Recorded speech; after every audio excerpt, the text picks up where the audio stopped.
If you're looking for a decent venue to put on a production, this is the place to come to in Hampshire. There's 1,000,001 different things that you can do with a venue as large and interesting as this. Okay, and I'm going to let go now. And if you want to go on stage, great. But there's lots and lots of other things that you could be involved in. Virtually every week there's some form of entertainment in this building.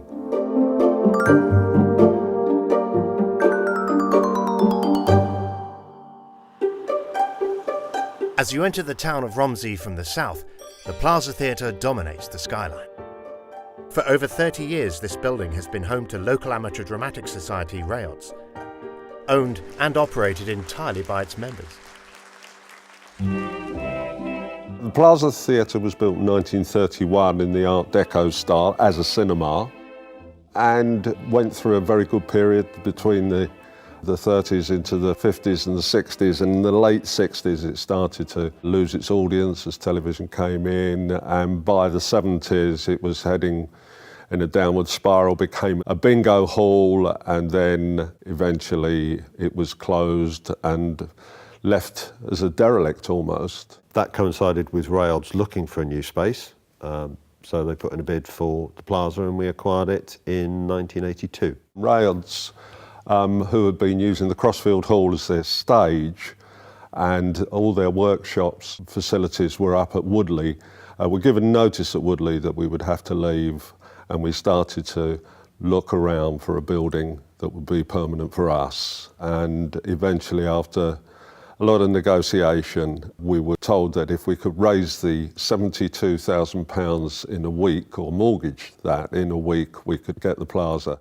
And converted it by building, in effect, a tier of seating from where the stalls had been through to the circle, and using the space underneath that new tier to build a green room. The membership at the time soared to something like about 400, but there must have been about 150, 200 people actually working here at one time and raising money. If they weren't working, they were out raising money. Everything from coffee mornings to giant jumble sales and that sort of stuff. Virtually everything was done other than the major construction was done by the membership. So we acquired it in 1982 and we opened in January 84. During that time, so midway through the changes, they did do a variety show just to try and help generate some funds. But the first proper show wasn't until January 1984, which was Jack and the Beanstalk. Since that first show back in 1984 in the newly converted Plaza Theatre, R.A.O.D.S have gone on to produce close to 300 shows, and in recent years, as many as 12 productions a year. As for the society itself, their history can be traced back much further. Only 12 members actually formed the society. They had a meeting in the White Horse pub in Romsey because they were really keen to put on a G&S. They actually met on the 11th of October in 1934, and it was in the February 1935 they actually put the first show on in the town hall in Romsey. At which a gent called Mr. Crossfield attended, loved the show, hated the drafty town hall, so he built what became the Crossfield Hall specifically for us. And that was opened with our second performance, which was the Pirates of Penzance.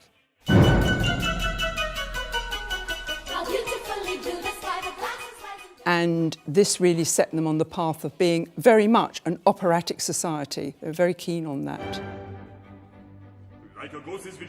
They weren't really into drama at that time. They really wanted to home in on G&S. And the only snag with it was, even at that time, it was very expensive to put on. You need a big orchestra. The doily cart royalties were quite inhibitive. Costumes and scenery, because the scenery was hired in at that stage, and that was leading the funds to be somewhat depleted. In 1952, I think it was, they decided to put a pantomime on. And from then on, there was no looking back. The pantomime was very successful and helped them to finance plays, musicals, all the rest of it that we've been doing ever since. R.A.O.D.S continued to perform over 100 shows on the Crossfield Hall stage, up until the move to their new home. And as the membership grew, so too did the amount of shows they could now stage. When we came into the Plaza, I think we were turning out about 5 or 6 shows a year. And over the years, the number has increased. We now do a show a month. We've done as many as 14 in a year, bearing in mind that for a long period of time, there was a standard of 7 shows a year. It's very important to achieve the correct balance, both from the point of view of our audience members, but also the members of the theatre here. We have about 100 active acting members, all of whom prefer to do certain things. We have some people who like comedy, others who like the drama, we have Shakespeareans. So we need to make sure that we're satisfying the needs of all those people, as well as attracting the audiences that we need to attract to keep on making enough money to run the theatre. Our standard format is a panto, 2 adult musicals, a youth musical, 4 straight plays, on all of that on the main stage. Those straight plays are comedies or dramas. In addition, 1 outdoor and 3 green room shows a year. The Plaza Green Room, beneath the main stage, now serves 2 main functions, primarily as a cafe bar during shows in the main auditorium, and in recent years can be transformed into a small studio theatre. The studio place does give us an opportunity to do the kind of plays we really couldn't do if we just had the main theatre. For example, God of Carnage we've just done. We filled every night with a room full of 50 people, and it really did feel full. There was a great atmosphere. If we'd done the same play in the main auditorium, those 50 people would have been rattling around the auditorium, and it wouldn't have felt the same. And the advantage as well of the studio is that it's basically a bare room that we can stage in any way we like. For this production, we actually did it in the round. We had the actors in the middle, very little in the way of furniture or props. In fact, in this case, we just have 1 coffee table and 4 white chairs, and the audience were arranged around it. But for other productions, we've had the stage at one end of the space, we've had the stage down the side. We can do it any way we like. It's very adaptable. Some socks don't fit me. Now, from the actor's point of view, it creates a whole different challenge than acting on our main stage. As a matter of fact, it's far more like movie acting, where even the slightest expression is noticeable by the audience. So you really have to tone down your acting style and make it a lot more naturalistic. The challenges of the green room are a lot. It's a lot smaller, it's a lot intimate space. It means that they really have to not be quite so big. You're really taught in drama to be as big as you possibly can so that everyone can see, but in the green room it's just too much. So it's bringing that down, and it's also, there's a lot of seating issues and visual issues that you just have to work around, and it's really important for them. It gives them the opportunity to learn about how to block a show, and they've had so much fun and we've had so much fun. What are you doing here? I live here. Mr. Craven's my uncle. Your brother is alive. With such a large programme each year, it's important to choose the right selection of shows.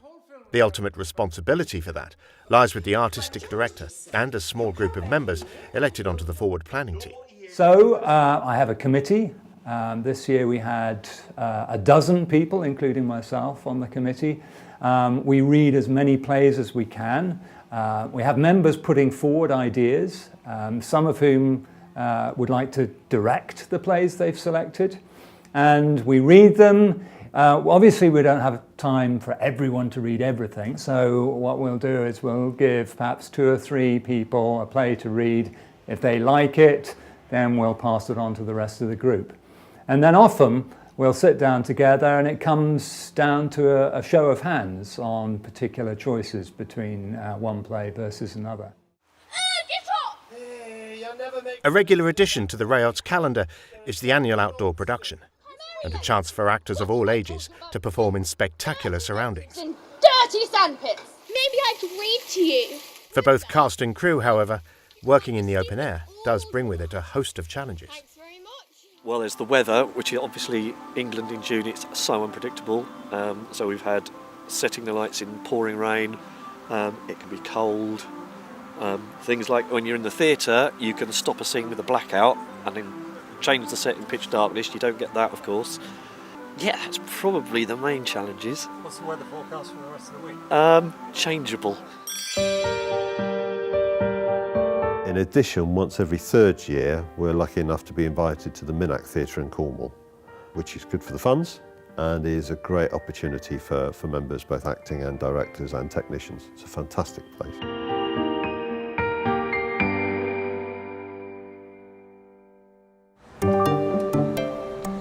Show Week is a busy time at the Plaza, and a chance for members to be involved in the variety of jobs needed during a run. From front of house to backstage, there's always plenty to do.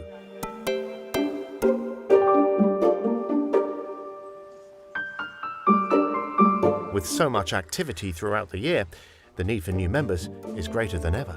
We always need new people because people move away, stop doing things. You need new people coming in all the time. There's 1,000,001 different things that you can do with a venue as large and interesting as this. And if you want to go on stage, great. But there's lots and lots of other things that you could be involved in. We ready? Okay. Nice.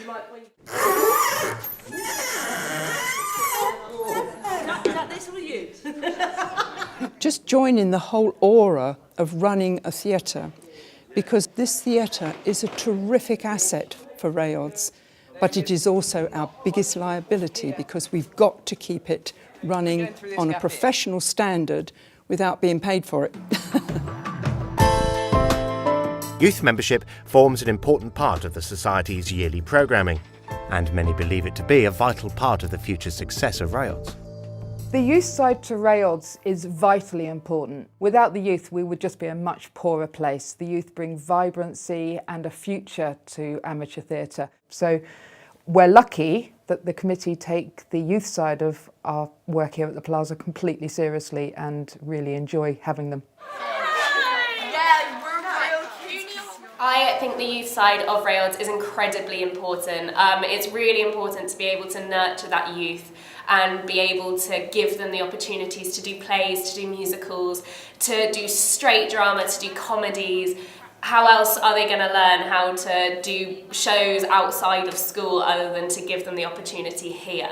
So it's something that we should definitely nurture and do as much as we possibly can in. Everyone, hands on heads, fingers on lips. Youth members are given the chance to perform in a variety of productions each year on both the main stage and the Green Room studio. Mr. Nixon, and as you teach drama... Whilst they are youth members, they do a full youth musical in the summer, which generates income. There's also a turnover of their parents and relatives and so on, who are useful members to the society. And in addition, it brings in a wider base of people who are interested in the Plaza in the town. We can't be friends. We can. In addition to the regular youth shows, they also have the opportunity to work alongside adult members during the year, as increasingly shows are selected which offer parts for a wider range of age groups. Don't you let her dock you for the 4 you went to... I am Georgette Ellison and I am the Plaza Youth Liaison Officer, which kind of means that I look after anyone who's under 18 and I make sure that we're compliant with all the rules of the council, so all the paperwork's completed. And I look after their welfare, make sure they're chaperones, and that when they're in the building, that they're safe and happy and enjoying themselves. Being part of a theatre group is very good training for presentation and speaking in public, this kind of thing. Join a theatre because it's the best training ground you'll ever get. And new members, of course, bring new life into the society, and who knows what talent we can bring out of them. There have been a lot of people I've known over the years who've come on, been very shy, or I don't particularly want to do this or that or the other, and have been a shining light by the time we've worked on them for a few years. People can often be very surprising, even to themselves.